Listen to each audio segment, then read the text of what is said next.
Hey guys, welcome back to my channel. In this video, we'll learn how to download and install the new ChatGPT application. It used to be the website. You could only go to the ChatGPT website and utilize it, but now they have their own application on the Android and iOS platforms, which is a great thing to have. So in order to download this application, if you're on an Android, you would go to Google Play Store. If you are on an iPhone, you would go to the App Store. Go to App Store, type ChatGPT and search for it. When you search for it, you're going to see a couple of different results.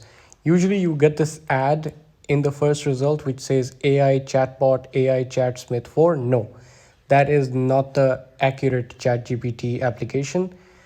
In fact, the actual ChatGPT application has a white icon. It says ChatGPT and it also says this is the official app by OpenAI.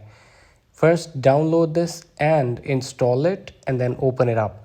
When you open it up, it is going to ask you to sign in or log in with your either Google account or iCloud account.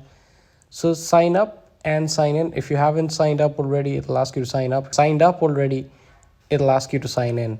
After you sign in, you'll get this page, and then from here, it just works very normally.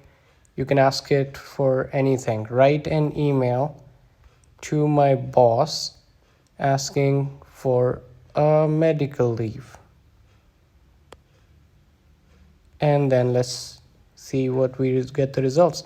Okay, so these are the results. It just took literally a millisecond and it has written an email for my boss asking for a sick leave.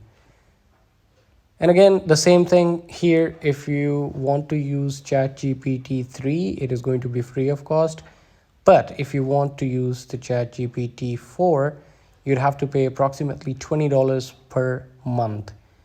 So that's how you download and install the ChatGPT application on your mobile phones. If you have any questions, let me know in the comments section. Thank you for watching the video. I'll catch you in the next one. Bye.